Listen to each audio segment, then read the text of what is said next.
At the hospital, my 5-year-old gripped my hand and whispered, "Mommy, why did Grandma tell the doctor not to rush?" I froze. I asked the nurse to replay the lobby camera. What I saw on that footage made my hands shake. I didn't call my mother.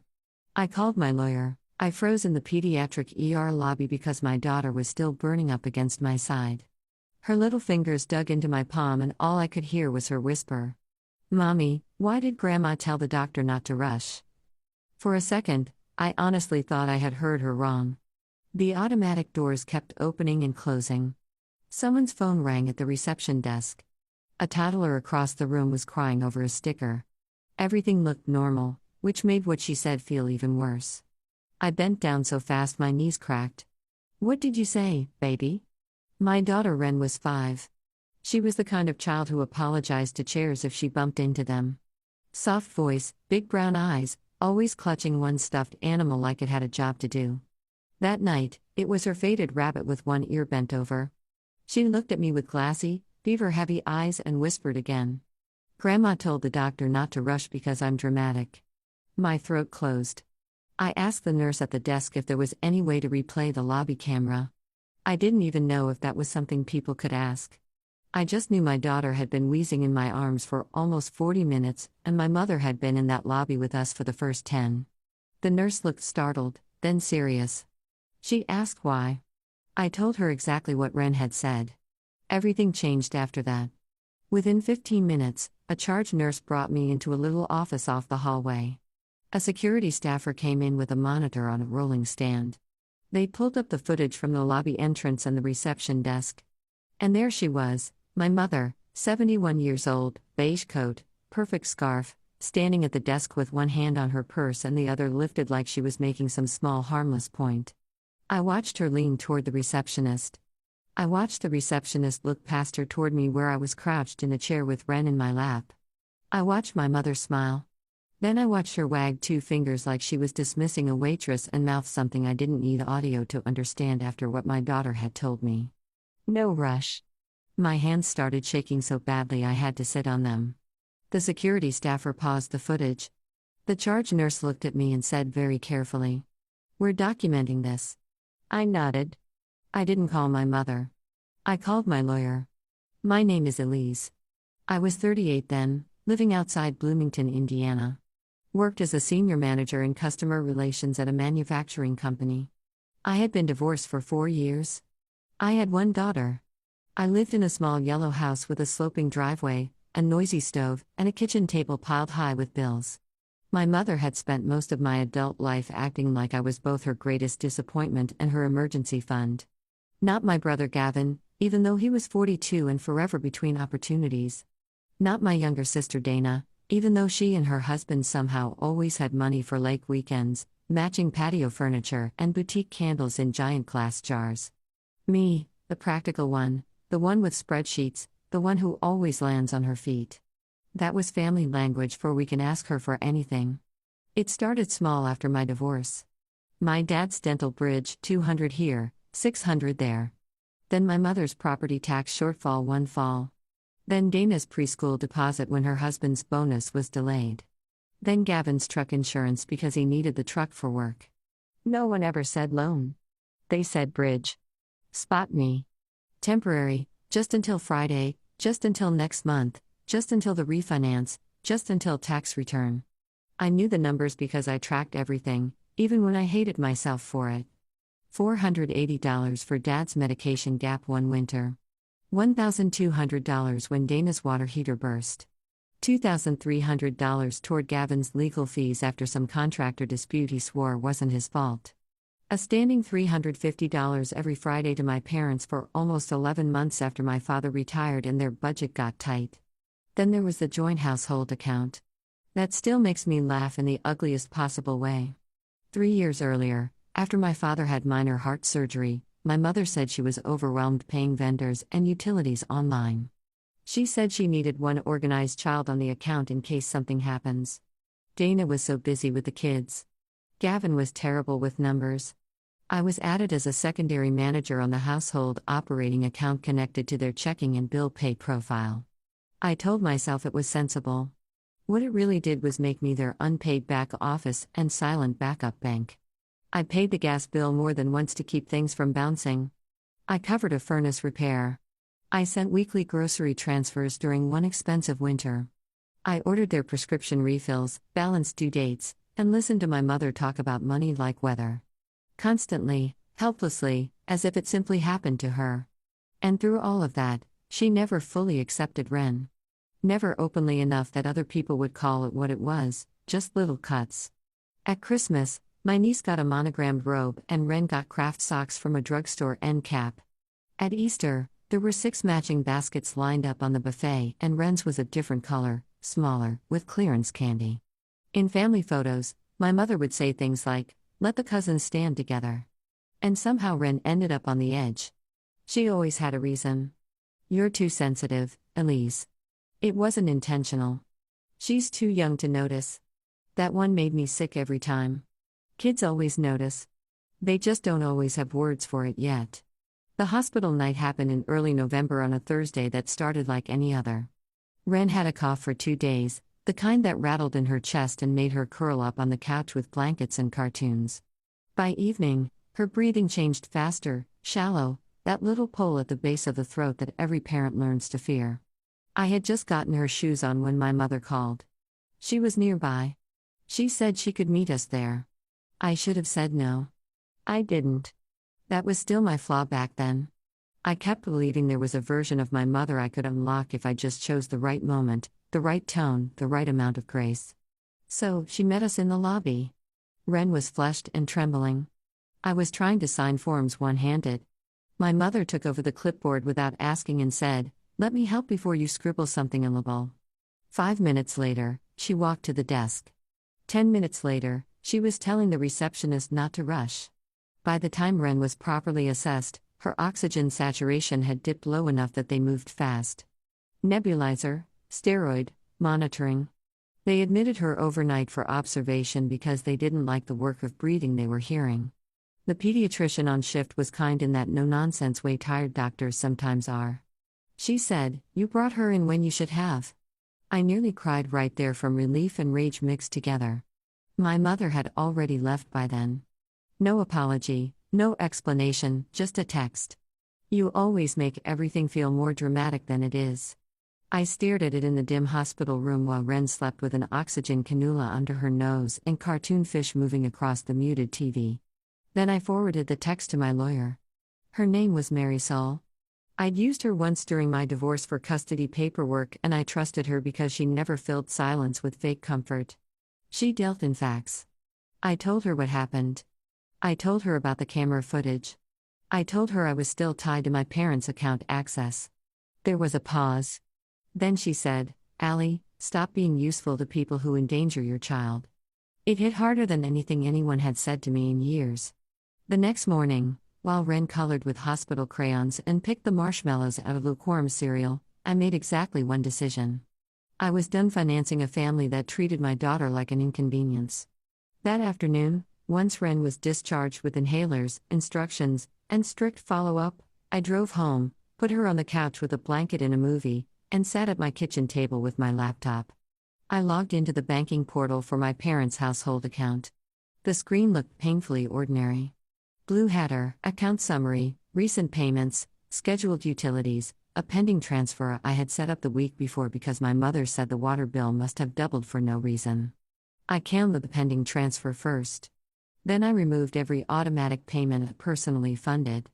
Then I revoked my linked access and closed the backup sub-account I had been feeding for almost a year. There was a confirmation box for each step.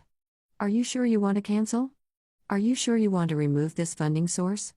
Are you sure you want to close account ending in 1148? Yes. Yes. Yes. The final screen said, "This action is complete." I took screenshots, I emailed them to Marisol. Then, because I knew my mother would try to turn it into emotion and confusion and fog, I sent one text to my parents. Effective today, I am no longer funding your household expenses, managing your account access, or covering shortfalls. I will not fund a family that put my child at risk. Do not contact Ren. Future communication goes through my attorney. That was it. No yelling, no speech, No dramatic flourish, just a clean line. The fallout started in under 7 minutes. My phone lit up on the table so hard it buzzed itself into the salt shaker. Mom calling, Dad calling, Dana calling, Gavin calling, then the texts. You're deranged. How dare you weaponize money? This is because of one misunderstanding. Mom was only trying to help. You're really doing this while your father is recovering. Dana sent the longest one, of course. She always wrote like she was performing reason. She said, I was punishing the whole family over a stressful night. She said, our mother came from a different generation, and doesn't phrase things well under pressure. She said, cutting off support with winter coming was vindictive. Not one word about Ren gasping for breath. Not one. My father left a voicemail that was somehow angrier because he tried to sound calm. Elise, I don't know what your game is, but this isn't how family handles conflict. Your mother did not harm that child. You need to fix the account access immediately. That child, not Ren, not your granddaughter, that child. I saved the voicemail and sent it to Marisol, too. For 2 days, I ignored everything except Ren. She stayed home from kindergarten on Friday. We made toast with too much butter. She sat in dinosaur pajamas under a quilt and drew our house with orange leaves in the yard and our mailbox leaning a little to one side, the way it always did. Then in the middle of coloring, she asked, Am I in trouble with Grandma? There are questions that split you open quietly. I put my coffee down and moved my chair beside hers. No, sweetheart. You are not in trouble, she said, I make people fuss. I took a breath so deep it hurt. You are allowed to need help when you don't feel good. Grown-ups are supposed to keep you safe. She nodded like she was storing that somewhere important. That night, I took every framed photo of my mother out of the living room and put them in a box in the whole closet. Not smashed, not thrown, just removed. On Monday morning, my parents showed up. Of course, they did. My mother was wearing the same beige coat from the hospital. My father stood on the porch with his jaw set like he was there to discuss business. Not the fact that his wife had interfered with his granddaughter's care. I opened the door but kept the chain on. My mother started before I said anything. You need to stop this nonsense. The gas company won't let us delay again. And your father's cardiology bill is still pending. I told that girl at the hospital not to rush paperwork, not treatment. Leave it to you to twist things. That lie came so fast it almost impressed me. My father held up his hand. Put the account back the way it was, Elise. I looked at both of them and something inside me felt very still. Not numb, not weak. Settled. No. My mother blinked like I'd spoken another language.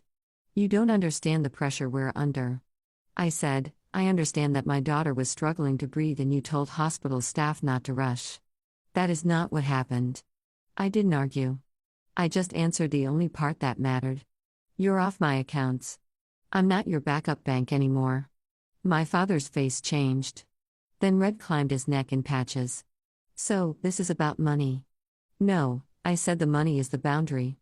They stood there in the cold for a few seconds, both of them looking more insulted than ashamed. Then my mother tried one more turn. You would do this to your own parents over a child who was fine. I will never forget that sentence. Over a child who was fine. As if the measure of what she had done was outcome, not intent. As if a child only deserved protection after something irreversible happened. I shut the door. The chain rattled. My hands were steady. After that, the family campaign really started. Dana came by to talk, meaning to persuade. She sat at my kitchen table, wrapped both hands around a mug I never offered her, and said things like, You know, Mom has a big mouth, and Dad is proud he won't say he needs help. And, you've always been the strong one. That line again, the strong one, the useful one, the one who can absorb harm because she has functioning online banking and a steady paycheck. I let her talk, then I said, Ren heard Grandma tell the doctor not to rush. Dana looked down.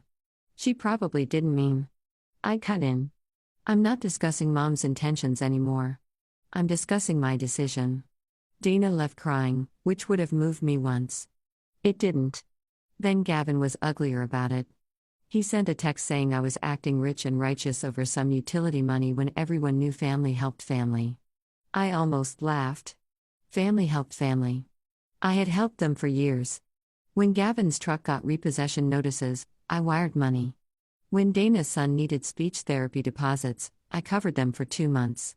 When my mother insisted Christmas dinner had to be at her house, but she couldn't manage the extras, I bought the groceries and pretended not to notice her taking credit for the table. They had confused my consistency for obligation. That was their mistake. The quiet support came from where I least expected it. My Aunt Helen, my father's older sister, mailed Ren a packet of stickers and a tiny knit hat with fox ears on top.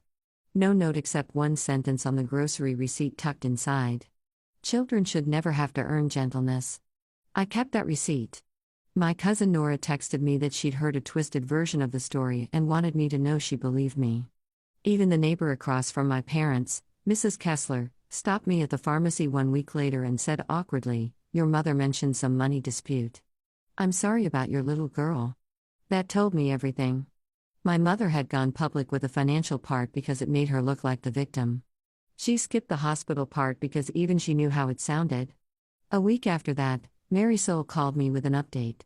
Because I had documentation of the account structure, the transfer history, my role as manager, and the hospital report noting the concern, she advised me to keep all communications archived and to cease direct engagement.